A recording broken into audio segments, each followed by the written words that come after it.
What is up, Square Nation? Welcome back to No Counters, No Combos, and it's Monday, so we're talking something specifically related to the meta. Now, I want to apologize to my teammate Kevin, and I want to apologize to all of those who went out and tried to play my King Vegeta variant without including SS3 Scramble in their deck.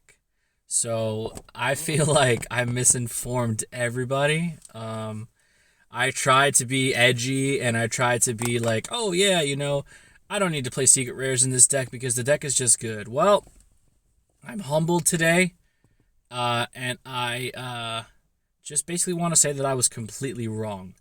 SS3 Scramble is not only 100% necessary in a King Vegeta deck, it's the greatest win con you can possibly have.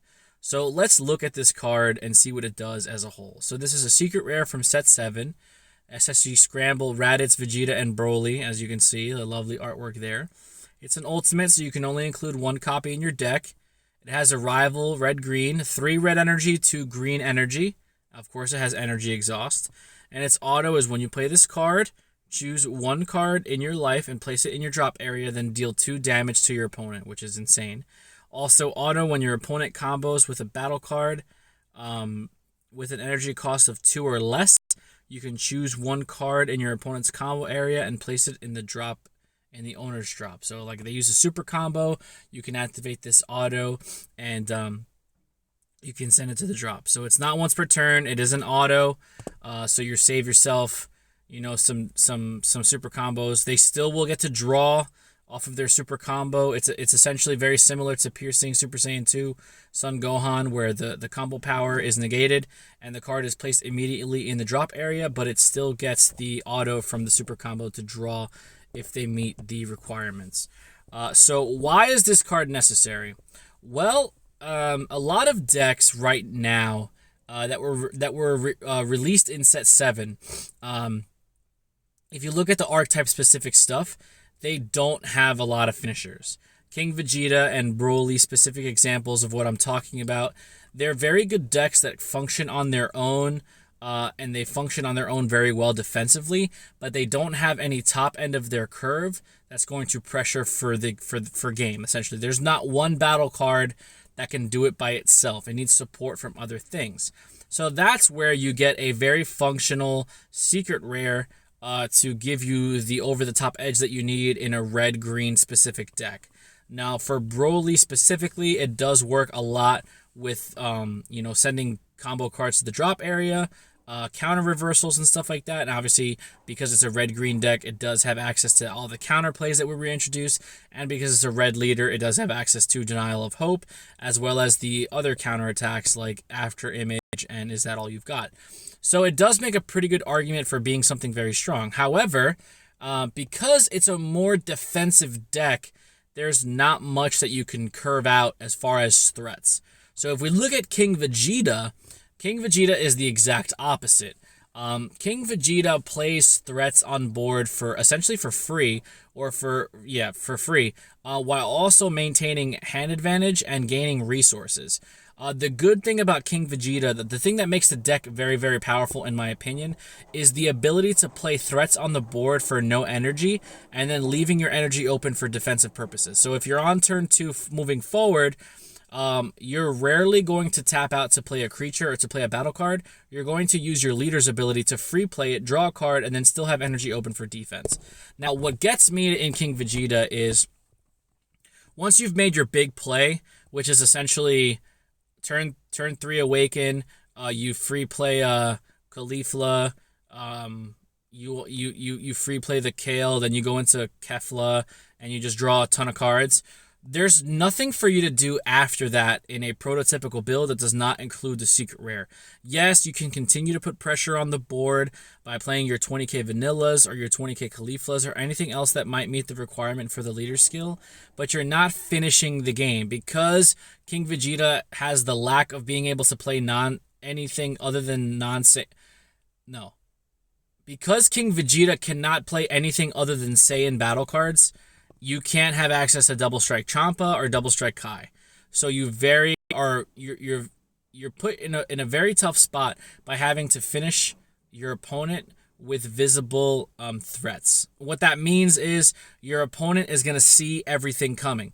In order to get a double strike threat with the deck, you have to KO one of your battle cards and then give your leader +5k in double strike, which is something visibly that your opponent is going to be able to counter. If you're going to go wide, then your opponent obviously is going to physically be able to counter that because they'll be able to calculate what attacks they choose to negate and what attacks they don't negate. Obviously, the surprise of Resonant Explosion, which is the Super Saiyan Blue Gogeta card with Arrival, is also very good, but it is a counterplay target with a lot of things in the meta right now. I mean, it could be counterplayed by Denial of Hope.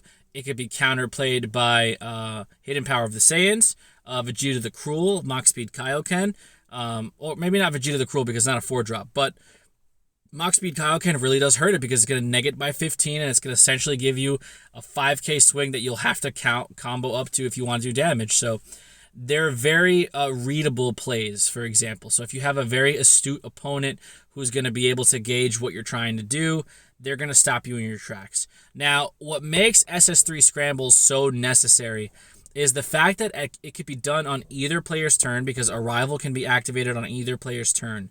And because its effect of essentially sending stuff to the drop area, if you get your opponent down to three, it's guaranteed game essentially because you can swing with a battle card.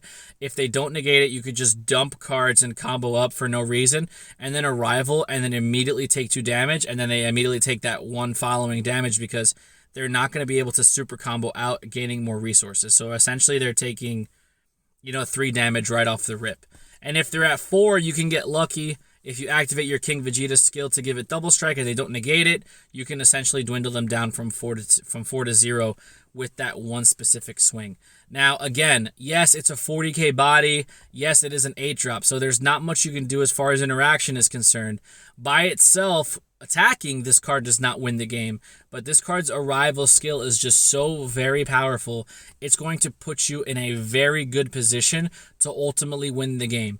Now, King Vegeta does generate a lot of hand advantage. It does generate a lot of resources over your opponent, and if you play it smart, if you play it intelligently, and you make the right lines of play, you can stifle your opponent very easily and just leave energy open for defense, which is very important right now in the format. You don't want to get blown out, and you don't want to be out-advantaged by your opponent. So, guys, again, I apologize if you guys went out and tried to build my King Vegeta variant that I portrayed last week using the baby Kaioken from the starter deck. The deck it does function and it is still pretty good, but if you're looking for something to just put you over the top and almost essentially guarantee you, get you an auto win, you're going to want to try to get SS3 Scramble in that deck. It's just too good. If you can charge Demonic Origin Broly's for the whole game, you're going to meet your energy requirements by turn 5. And if your opponent's at 4 left and you can swing for sneaky damage with double strikes, you can essentially just win the game by being able to play this with a Resonant Explosion or your leader's ability for double strike in that same turn. So King Vegeta turtles in the beginning and then just blows your opponent out in the end. It's a very good leader. I definitely recommend trying the deck. Any red-green deck in that sense that can play multicolor and threaten for double strikers and then ultimately do just 2 burn damage is really, really good. So let me know what you guys think about this card in the comment section down below. I do think this is the better of the 2 secret rares that we got in set 7. So let me know if you guys have tested it. Again, apologies to my teammate Kevin. Sorry, you were totally right. This card is amazing and needs to be played. And we'll see you guys in the next video. Don't forget to like, share, comment, subscribe, and we'll catch you next time. Be there or be squared.